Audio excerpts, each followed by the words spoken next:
Hello, my dear viewers. My name is Chinnappa Muchala. I once again warmly welcome you to my channel, that is English Made EZ. So నిన్నటి వరకు మనం వీడియోస్ని వేరు వారి spoken ఇంగ్లీష్లో ఈ helping verbs అనేటటువంటిది ఎలా ఉపయోగపడతాయి, అలాగే మోడల్ వెర్బ్స్ అనేటటువంటివి, వీటన్నిటి ద్వారా కూడా మనం స్పోకెన్ ఇంగ్లీష్కి ఉపయోగకరమైన యాక్టివ్ ప్యాసివ్ వాయిస్లు అన్ని టెన్స్ల్లో కూడా చూడటం జరిగింది. ఈరోజు నేను ఒక ముఖ్యమైనటువంటిది ఆల్రెడీ ఇది వరకు వీటి గురించి నిర్వచనం కొన్ని ఎగ్జాంపుల్స్ ఇవ్వటం జరిగింది, కానీ చాలామంది దీన్ని మరి చేయమన్నారు. ఇది స్పోకెన్ ఇంగ్లీష్లో ఎంత ఉపయోగకరంగా ఉంటుంది అనేటటువంటి విషయాన్ని మనకి చాలా ముఖ్యంగా ఇది ఉపయోగపడుతుంది. ఒక వ్యక్తి చక్కగా ఇంగ్లీష్ మాట్లాడగలుగుతున్నాడు అంటే అతడు ఉపయోగించేటటువంటి ప్రిపోజిషన్లు బట్టే అతను చక్కటి ఇంగ్లీష్ మాట్లాడగలుగుతున్నాడు అనే విషయం మనం అర్థం చేసుకోవచ్చు. సో ఒక ఆఫీసులో ఒక బాస్ ఉంటాడు, వారి దగ్గర ఒక గుమస్తా ఉంటాడు, నోట్ ఫైల్ పెడతాడు. ఆ ఫైల్ అతను రాయాలి ఇంగ్లీష్లో. చక్కగా ఉంటే చక్కగా ఎలాంటి రిమార్క్స్ లేకుండా చక్కగా ఉపయోగించాడు, పంక్చువేషన్, కరెక్ట్ ప్రిపోజిషన్స్ ఉపయోగించాడు, ఆయనకి అతను గుడ్ రికార్డ్ వస్తుంది. సో మనం కూడా ఏదో కొట్టుకుపోద్దులా అన్నట్టుగా మాట్లాడతాం, కానీ ఈ ప్రిపోజిషన్లు ఉపయోగించేటప్పుడు చాలా జాగ్రత్తగా ఉపయోగించకపోతే చాలా చెడ్డ మీనింగ్స్ వస్తాయి. తర్వాత అది పర్ఫెక్ట్ ఇంగ్లీష్ కాదనే ఉద్దేశంతో నేను ఈరోజు ఇక్కడ చూడండి, కొన్ని సెంటెన్స్ తీసుకున్నా. హెడింగ్ చూడండి, ప్రాపర్ యూజ్ ఆఫ్ ప్రిపోజిషన్స్. ఈ ప్రిపోజిషన్స్ అంటే మన తెలుగులో కూడా ఉన్నాయి, విభక్తులు అని అంటాం మనం. డూమువులు, ప్రథమా విభక్తి, నిన్నలను కూర్చు గురించి, కినికిని యొక్క, లోన్ లోపల, షష్ఠి, ఈ విధంగా ఉంటాయి మనకి. అదేవిధంగా యొక్క, ఆ మీద, కొరకు, క్రింద, వెనుక, బ్యాక్, ఈ విధంగా మనకి కూడా ఇంగ్లీష్లో చాలా ఎక్కువగా కనపడతాయి. చూడండి, నేను ఇక్కడ కొన్ని సెంటెన్స్ తీసుకున్నాను. రాంగ్ సెంటెన్సెస్ రైట్ సెంటెన్సెస్ చూడండి. ఇప్పుడు ఐ గో ఇన్ బస్, నేను బస్సులో వెళతాను. తెలుగులో వాక్యం కరెక్టే. సహజంగా ఎవడైనా వెళ్తాం, దేంట్లో వెళ్తాం, ట్రైన్లో వెళ్తూ ఉంటాం, బస్సులో వెళ్తూ ఉంటాం. అంటే ఇక్కడ ఇన్ అనేటటువంటి ప్రిపోజిషన్ మనం తెలుగు మాట్లాడటానికి బాగుంది, కానీ ఇట్ ఈస్ రాంగ్ యూసేజ్. మరి ఏం చెప్పాలి? I go by bus. ఇక్కడ బై అంటే ఏంటి? వలన. నేను బస్సు వల్ల వెళ్తున్నాను. ఇదేంటంటే ఇంగ్లీష్లో ఎలా ఉంది కనుక రూల్ అదే. బై అంటే వలన, నేను బస్సు వలన వెళ్తున్నాను. ఇది నేను చెప్పింది కరెక్టే కదండి. ఐ గో ఇన్ బస్ అని అంటే రాంగ్ అది. ఇక్కడ ఒక రూల్ ఉంది, ఆ రూల్ చెప్తాను. మనం దేంట్లో ప్రయాణం చేస్తున్నామో ఆ ప్రయాణ సాధనాలకి బై అని పెట్టాలని. సరే, నెక్స్ట్ చూద్దాం. She return back the book. ఆ అమ్మాయి పుస్తకం వెనక్కి తిరిగి ఇచ్చేసింది, కానీ రాంగ్. ఏంటి wrong? She return the book. ఇక్కడ బ్యాక్ అనేటటువంటిది రాంగ్. మనం ఏమనుకుంటాం, ఆమె పుస్తకం వెనక్కి తిరిగి ఇచ్చేసింది, కానీ రిటర్న్ అనే పదంలోనే వెనక్కి తిరిగి ఇవ్వటం. రిటర్న్ అంటేనే వెనక్కి రావటం, అదే కదా. వాడు వెళ్ళాడు, మళ్ళీ రిటర్న్ వచ్చాడు. ఎక్కడికి వచ్చాడు? వెనక్కి వచ్చాడు. మరి అలాంటప్పుడు మళ్ళీ బ్యాక్ ఎందుకు? డబల్ అవుతుంది కదా. అందుకనే షీ రిటర్న్ ద బుక్, అది కరెక్ట్ అనమాట. ఇక్కడ చాలామంది ఇది ఉపయోగిస్తూ ఉంటారు. Next, we discussed about politics. About అంటే గురించి. మేము రాజకీయాల గురించి చర్చించాము అని అర్థం. కానీ ఎప్పుడైతే డిస్కస్ వస్తుందో అప్పుడు అబౌట్ అనేది రాదు. అందుకే వీ డిస్కస్ పాలిటిక్స్. ఎందుకనండి? చర్చించుట, అబౌట్ అంటే గురించి, చర్చించుట అనే దాంట్లోనే దేని గురించో చర్చించటం అని అర్థం. సో అలాంటప్పుడు అబౌట్ ఉపయోగించకూడదు. We discuss politics. Next, he is awaiting for results. అతను తన యొక్క రిజల్ట్స్ కోసం ఎదురు చూస్తూ ఉన్నాడు. ఇందులో తప్పేంటండి? అవైట్ అని వచ్చినప్పుడు ఫర్ రాకూడదు. ఈజ్ అవైటింగ్ రిజల్ట్స్, ఫర్ రాకూడదు. అవైటింగ్, కొరకు అంటే అవైటింగ్లోనే కొరకు అని అర్థం ఉంది కనుక. ఒకవేళ మీరు ఫర్ ఉపయోగించాలని సంతోషంగా ఉంటే ఇక్కడ ఏ తీసేయండి. ఈజ్ అవైటింగ్ ఫర్ రిజల్ట్స్ ఇప్పుడు కరెక్ట్ అవుతుంది. సో ఇదొకటి. Next, he may come in 8 AM. అతడు 8 గంటలకి వస్తాడు. కానీ ఇక్కడ ఇన్ ఉపయోగించకూడదు. He may come at 8 AM లేదా PM. దానికి ఒక రూల్ ఉంది. గంటలకి ఏం ఉపయోగించాలి, వారాలు, ఇవన్నీ కూడా మనకి. సో ప్రిపోజిషన్స్ ఇంతగా ఉంటాయి. సరిగ్గా ఉపయోగించకపోతే మనకి సరైనటువంటి స్పోకెన్ ఇంగ్లీష్ మాట్లాడలేం. ఉదాహరణ చూడండి, అసలు ఈ ప్రిపోజిషన్స్ అనేవి ఏంటి? ఇవి పార్ట్స్ ఆఫ్ స్పీచ్లో చాలా ముఖ్యమైనవి. 8 ఉన్నాయి కదండి. Noun, pronoun, verb, adverb, adjective, interjection అని ఉన్నాయి కదా, కంజంక్షన్. అందులో అతి ముఖ్యమైనటువంటివి ప్రిపోజిషన్స్.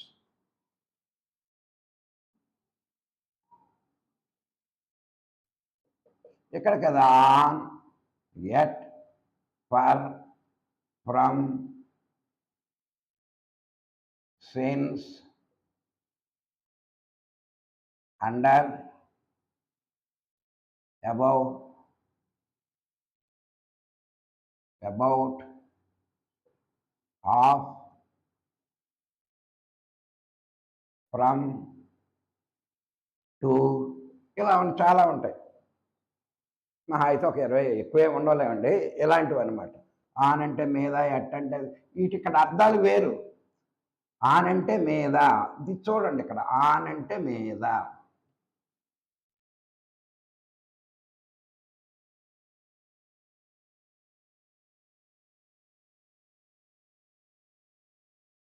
అసలు ఆన్ అంటే ఏంటి? మీద అని అర్థం. కానీ ఐ మే గో ఆన్స్ అంటే ఆదివారం మీద వెళ్తున్నామని అర్థం అక్కడ. నేను ఆదివారం నాడు వెళ్తున్నాను. ఇది ఒక రోజుని, వారంలో ఒక రోజుని తెలియజేస్తుంది. అప్పుడు ఆన్ అంటే ఇక్కడ చూసారు, ఇక్కడ ఉన్నటువంటి మీనింగ్ ఇక్కడ లేదు. ఇక్కడ చూసారా, ఆన్ అనేటటువంటిది ఇక్కడ ఆ సమయాన్ని సూచించేటటువంటి ప్రిపోజిషన్. సరే, ఇంకొక ఉదాహరణ చూద్దాం.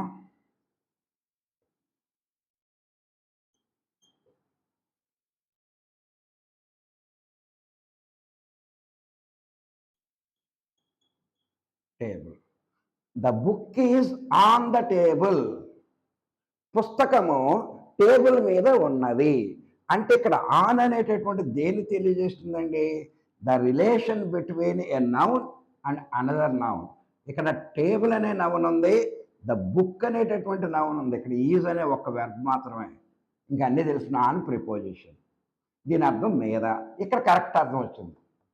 పుస్తకము టేబుల్ మీద ఉన్నది. ఈజ్ అంటే స్థితిని తెలియజేస్తుంది, దాని యొక్క స్థితిని, ఈ యొక్క పుస్తకం యొక్క స్థితి.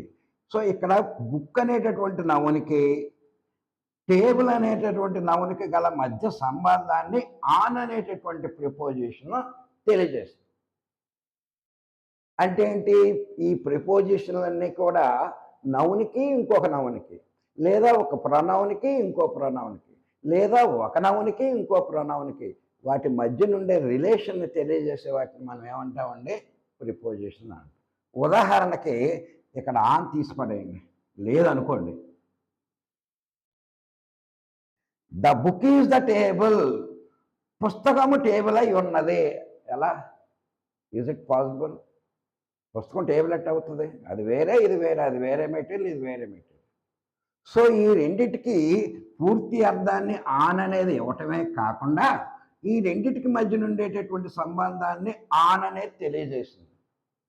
అందుకే ప్రిపోజిషన్ అంటే మనం నిర్వచనం ఏమివ్వాలి?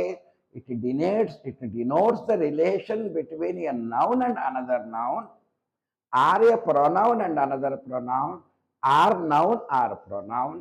ఈ విధంగా నౌన్స్కి ప్రొనౌన్స్కి మధ్య గల కానీ అన్నిట్లో ఉంటాయా అంటే చాలా వరకు ఉంటాయి.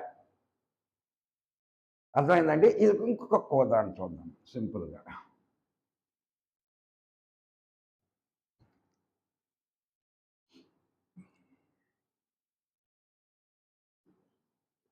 She is in the room.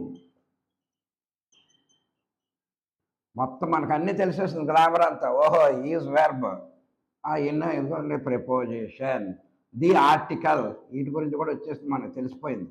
Room అనేది నౌను, షీ అనేది ప్రొనౌను, ఇది సబ్జెక్ట్ స్థానంలో ఉంది, ఇంకా దేశంలో మనకు అనవసరం, అన్నీ తెలిసిపోయినాయి మనకి. ఇప్పుడు ఏంటి? She is in the room. ఆమె రూములో. చూసారా, నౌనికి ముందు ప్రిపోజిషన్ వచ్చింది. అదే తెలుగులో అయితే రూములో, గ్రామము నుండి, చెట్టుపై, ఈ విధంగా ఉల్టా పల్టా అవుతాయి, తీసండి. She is in the room. ఆమె రూమ్లో ఉంది. అంటే ఏంటి, ఇక్కడ ఇన్ అనేటటువంటిది ఈ రూమ్ అనేటటువంటి నౌన్కి, షీ అనేటటువంటి ప్రొనౌన్కి మధ్య గల రిలేషన్ అది తెలియజేస్తుంది. ఏది, ఇన్ అనేది. అంటే ఆమె రూములో ఉన్నది అని చెప్తున్నాం అన్నమాట. ఉదాహరణకి తీసేద్దాం. ప్రస్తుతానికి సబ్జెక్ట్ ఏదో సబ్జెక్ట్ ఉంది, ఆబ్జెక్ట్ ఉంది, వెర్బ్ ఉంది, నవనే ఇది. She is the room. ఆమె రూమ్ అయి ఉన్నది. ఎలా అవుతుంది? ఆమె రూమ్ ఎట్ట అవుద్ది అంటే ఇక్కడ ఏదో లోపించింది. ఏంటి లోపించింది? ఇన్ అనేటటువంటిది లోపించింది. అంటే ఆమె ఎక్కడ ఉంది, ఆమె యొక్క స్థితి ఏంటి? రూమ్లో ఉండటం, ఇన్. సో వాక్యానికి ఇది పూర్తి అర్థాన్ని ఇవ్వటమే కాకుండా ఆ వాక్యంలో ఉండేటటువంటి ఒక నౌనికి మరొక నౌనికి ఏదుంటే అది సబ్జెక్ట్ స్థానంలో కానీ ఆబ్జెక్ట్ స్థానంలో కానీ నౌన్లు లేదా ప్రొనౌన్లు ఉంటే కూడా వాటి యొక్క అది సంబంధాన్ని తెలియజేసే వాటిని మనం ఏమంటామండి, ప్రిపోజిషన్ అంటాం. తెలుగులో విభక్తులు అంటాం. ఇగో ఇవి సహజంగా చాలా వాక్యాల్లో ఇవి వస్తూ ఉంటాయండి ప్రిపోజిషన్. ఇవి మళ్ళీ రెండు రకాలుగా ఉన్నాయి. ఇప్పుడు నేను రాసిన ఆను, ఎట్టో, ఫర్రో, ఫ్రమ్ము, సిన్స్ ప్రతిదానికి అర్థం చెప్తాను. నేను ప్రతిదానికి ఒక వాక్యం చెప్తాను. ఎందుకంటే మన సబ్స్క్రైబర్స్ పెరిగారు, వివర్స్ కూడా చాలామందికి తెలియకపోవచ్చు. ఇది ఎప్పుడో 100, 200 సబ్స్క్రైబర్స్, 300 ఉన్నప్పుడు చెప్పింది ఇది. ఇప్పుడు వేలల్లో ఉన్నారు కనుక they must know it. Nothing wrong. తెలిస్తే వెళ్ళండి, గుడ్. రెండోసారి చూస్తే ఇంకా పర్ఫెక్ట్నెస్ వస్తుంది కనుక ఇలా ఉండేటటువంటి వాటిని మనం ఫస్ట్ ఏంటంటే రెండు రకాలు ఏంటి, simple preposition.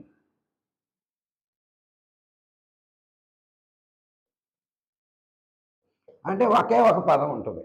On, at, per ఇవన్నీ సింగిల్ పదాలే కదా. ఇక ఉదాహరణకి ఇవన్నీ అయ్యాయి. మరి రెండో గ్రూప్ ఏంటండి, ఫ్రేజ్ ప్రిపోజిషన్స్.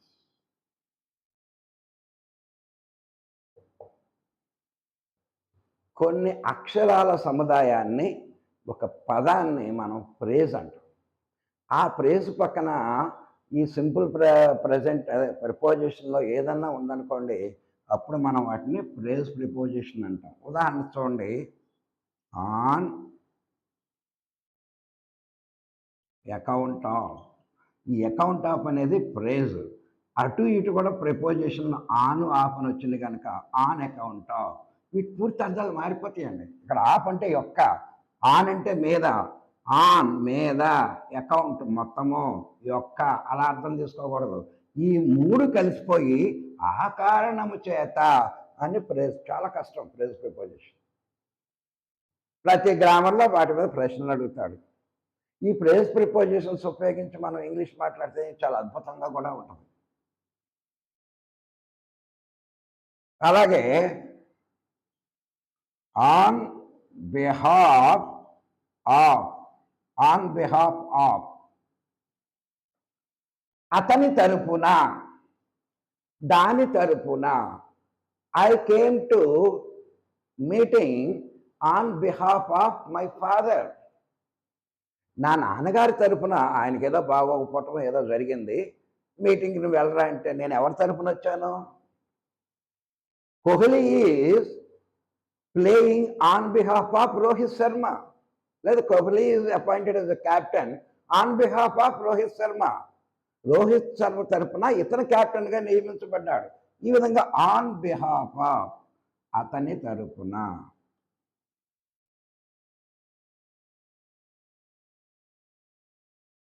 చూడండి, ఇక్కడ ఇన్, ఇక్కడ టు, ఇక్కడ ఆను, ఆఫ్. చూడండి, ఇన్ ఎడిషన్ టు, దానితో పాటు, అది కాకుండా ఇంకొకటి కూడా. చూడండి, ఇక్కడ ఇన్ అంటే లోపల, టూ అంటే కు, ఎడిషన్ అంటే మొత్తం.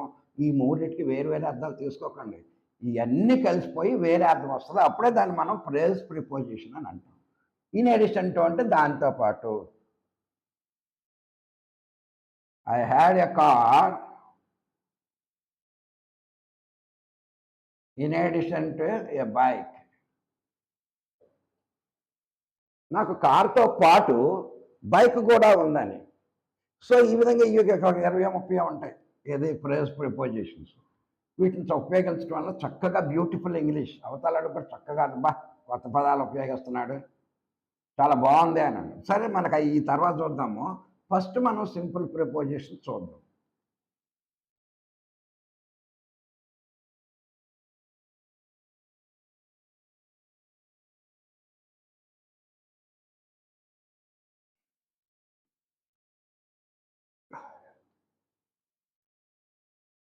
సింపుల్ ప్రిపోజిషన్స్ అంటే కొన్ని ఒకే ఒక పదాలు ఉండేవి.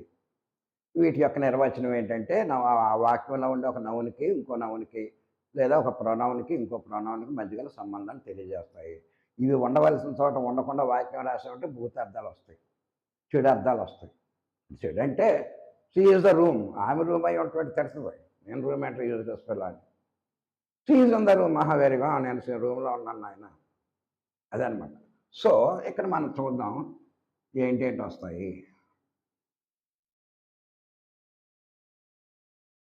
ఆన్, మీద,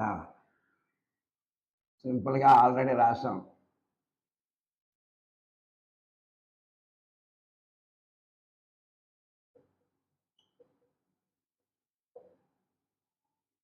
ఆన్ అంటే మీద. The temple is on the hill. సహజంగా మన దేవాలయాలు ఎక్కువగా కొండల మీదే ఉంటాయి. చాలా దేవాలయ పవిత్రమైనటువంటివి కూడా మరి దేవుళ్ళు అక్కడే వెలిసారు. ఎందుకంటే పీస్ఫుల్గా ఉంటుంది, చెట్లు ఉంటుంది, పొల్యూషన్ ఉండదు, హాయిగా ఉంటుంది అన్న ఉద్దేశంతో ఇక్కడ ఆన్ అనేటటువంటి ద టెంపుల్ ఇక్కడ నౌను, హిల్ అనేటటువంటిది noun. The temple is on the hill. ఆ గుడి కొండ మీద ఉన్నది. ఆన్ అనేది సంబంధాన్ని తెలియజేస్తుంది, రిలేషన్ కూడా తెలియజేస్తుంది. ఇన్, లో, మళ్ళీ ఇంటూ అంటే లోపల వస్తుంది.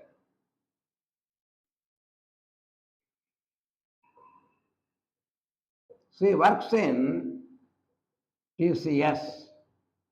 సి వర్క్స్, సి అనేటటువంటి ప్రొనౌన్, టీసీఎస్ అనేటటువంటి కంపెనీ, ఆ రెండింటికి మధ్య గల సంబంధాన్ని ఇన్ తెలియజేస్తుంది. సి వర్క్స్, ఆమె పనిచేస్తున్నది, ఇన్ టీసీఎస్, టీసీఎస్లో. కరెక్ట్ సరిపోయింది. ఇక్కడ లోకిని, ఇక్కడ లోకి. కానీ అన్నింటిలో కుదరదు, కొన్నిసార్లు మారుతాయి. ఇక్కడ ఇన్ తీసుకుందాం. For,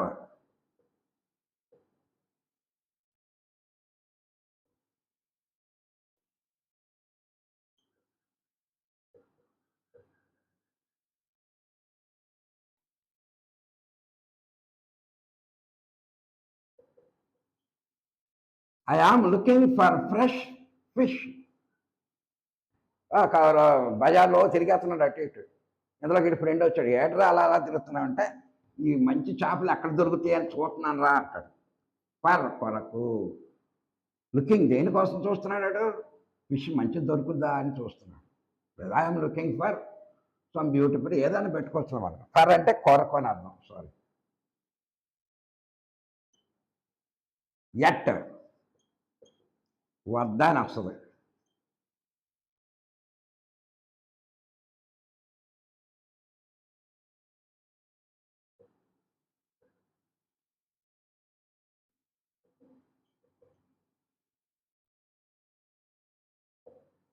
my house is at CMR complex. CMR shopping mall ఏదో ఒకటి కాంప్లెక్స్. మా ఇల్లు ఎక్కడుంది? ఈజ్, ఎట్, వద్ద. ఎక్కడ? సిఎంఆర్. సిఎంఆర్ అని ప్రసిద్ధి కనుక ఎట్ అని పెట్టుకున్నాం మనం. లేదా at post office, at railway station, at RTC complex, at state bank of India. ఈజీగా తెలిసిపోద్ది అనమాట అడ్రస్. పెద్దగా అగనంపూడి స్టేట్ బ్యాంక్ పక్కన మా ఇల్లు అన్నాం అనుకోండి, పెద్ద కష్టమే లేదు. ఎవడన్నా అమలంపులో కూడా వచ్చి సార్ బ్యాంక్ ఎక్కడంటే చెప్తాడా, బ్యాంక్ పక్కన ఎత్తుకుంటాడు. ఈజీ అడ్రస్ కోసం సహజం మనం ఎట్ని పెద్ద పెద్ద వాటికి ఉపయోగిస్తూ ఉంటాం. At, my house is at CMR shopping mall. Next from, ఇది నుండి.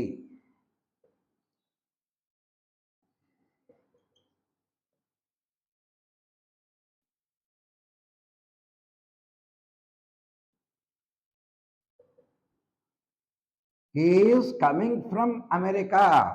హీ ఈజ్ కమింగ్, ఇక్కడ వెర్బల్ ఏ విధంగా ఉండొచ్చు, ప్రజెంటా, ప్రజెంట్ కంటిన్యూస్, సంబంధం లేదండి.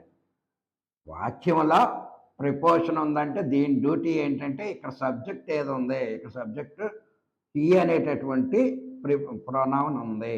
ఇక్కడ ఆబ్జెక్ట్ స్థానంలో సరే ఏదో ఏముంది, అమెరికా ఉంది. ఇక్కడ నౌన్ అమెరికాగా ఉంది. ఇక్కడ ఉన్నటువంటి ఈ ప్రొనౌన్కి అంతేగా ఇంకేం లేవు కదా.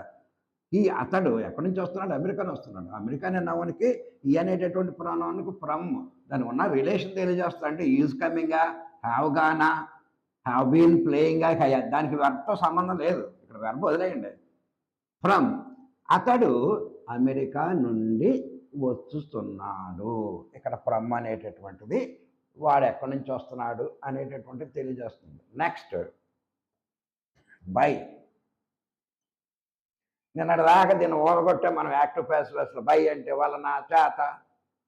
The work is done by, food is eaten by, picture is painted by. అంటే ఇక్కడ వలన చూసారు, మనకు బస్సులు వీటికి కూడా బై ఉపయోగించాం. బై అంటే వలన.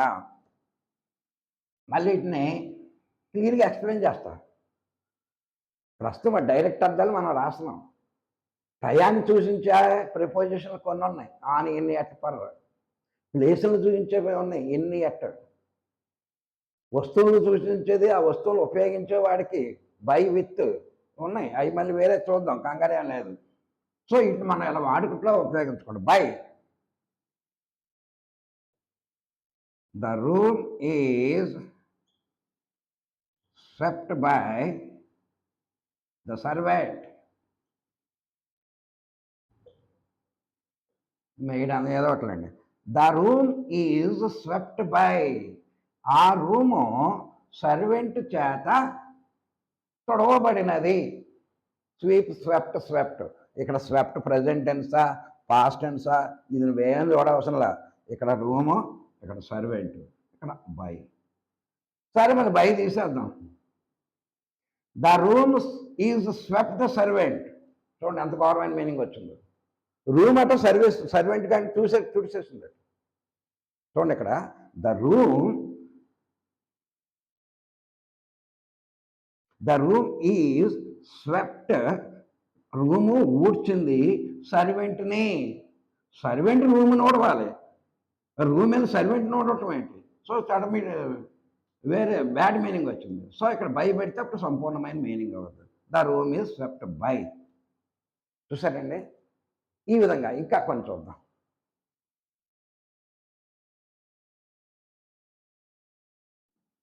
ఈ బై, విత్ రెండు అన్నదమ్ములు లాంటి ఒకదానికోటి విడకుండా చూద్దాం ఎలాగో.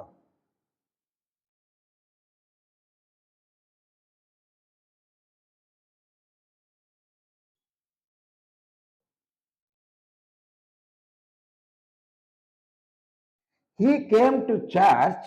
అతడు చర్చికి వచ్చాడు. With his father. Israel, sorry.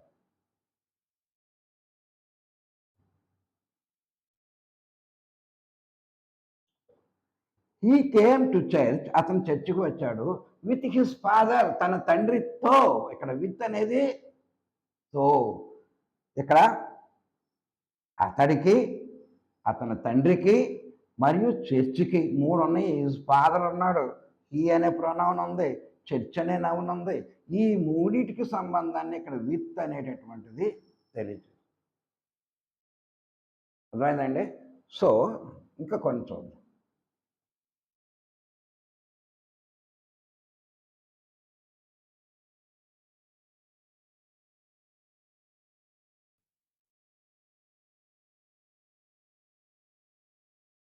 ఎక్కువగా ఎక్కువ వాక్యాల్లో ఉపయోగించేది టు అండి. దీనికి కు కానీ కీ కానీ. మార్కెట్కు, ఆఫీస్కి ఇలా అంటాం కదా. I go to market. నేను వెళుతున్నా ఎక్కడికి? To market. మార్కెట్కు లేదా మార్కెట్కి, ఏదైతేలేండి. తీసి ఐ గో మార్కెట్ టు, లేకపోతే ఐ గో మార్కెట్, నేను మార్కెట్ వెళ్తున్నా అని అన్న కొంచెం మీనింగ్ కలిసింది, కానీ సంపూర్ణ మీనింగ్ రాలా. ఐ గో మార్కెట్ అంటే ఏంటి? పూర్తి అర్థం రాలా. కొంత కవర్ అయింది ఇది లేకపోయినా. ఐ గో మార్కెట్, నేను మార్కెట్కి వెళ్తున్నాను. కానీ సంపూర్ణంగా రావాలంటే I go to market. Next under, దీన్ని క్రింద.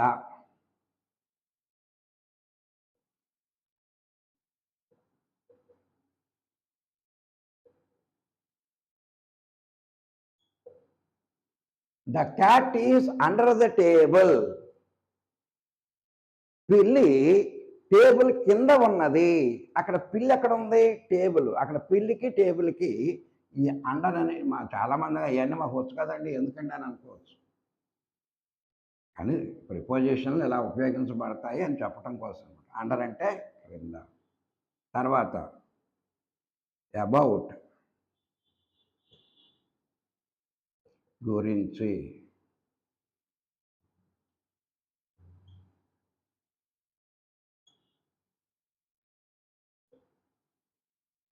We talk about news. We talk about news. మేము వార్తల గురించి మాట్లాడుతూ ఉన్నాము అని అనొచ్చు. అంతేగాని we డిస్కస్ అని పెట్టకూడదు. ఇక్కడ వీకి న్యూస్కి అబౌట్ అనేదాన్ని. నెక్స్ట్ అవుట్, బయటకు.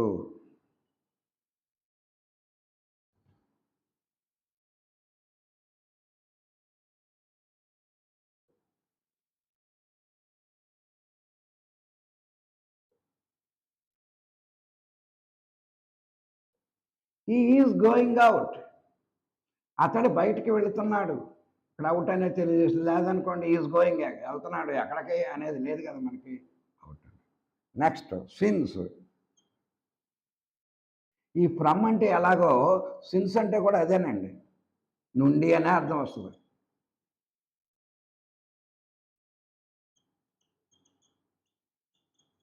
I am suffering 1 month. నేను బాధపడుతున్నాను సిన్స్ నుండి, 1 నెల నుంచి. ఏదో గుండె నొప్పో లేకపోతే బీపీయో షుగరో ఏదో క్రానిక్ డిసీజ్ ఏదో కాదు మనం రాయలేదనుకోండి. I am suffering since 1 month. I am suffering from అని ఇక్కడ పెట్టుకోవచ్చా అంటే పెట్టుకోకూడదు. ఎందుకంటే ఈ సిన్స్ని ఫ్రమ్ రెండింటికి నుండి అర్థం వస్తుంది. కానీ ఎందుకు ఉపయోగించకూడదు అంటే మళ్ళీ వీటిని మనం ఎక్స్ప్లెయిన్ చేయాలి. చేస్తాను కంగారు పడి. వీటి నిర్వచనాలు అయిపోయిన తర్వాత ఇటు ఒక్కో దాన్ని వాక్యం కింద ఎలా ఉపయోగిస్తామో తెలుసుకున్న తర్వాత నెక్స్ట్ మనం దాంట్లోకి ఇంకొకటి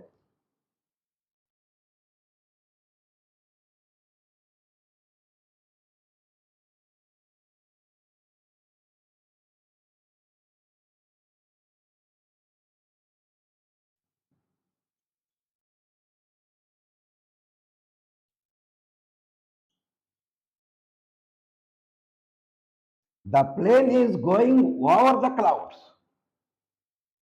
సహజంగా ఎగిరేటప్పుడే మనకు క్లౌడ్స్లో కనపడదు, కానీ చాలా సహజంగా ఎక్కువగా విమానాలన్నీ 20,000 30,000 అడుగులు అంత దూరంలో ఉండవు. మహా అయితే మనకి 2-3 కిలోమీటర్ల దగ్గరలోనే మేఘాలు కనపడతాయి. వాటి మీద నుంచి వెళ్తూ ఉంటుంది. అందుకే వర్షం కానీ పిడుగులు కానీ ఏం కూడా దీని మీద పడవు. ఎందుకంటే పైన అవి ఉంటాయి వర్షం కింద, ఇవన్నీ కింద ఉంటాయి కనుక. సో ఓవర్ మీదుగా, బినీత్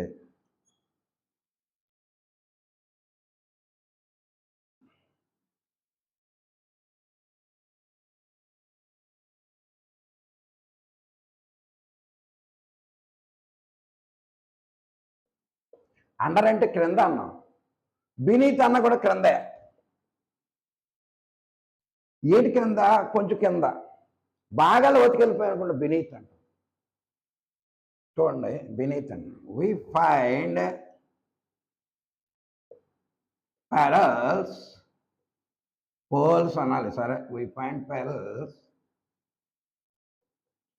బినీత్ ద సీ.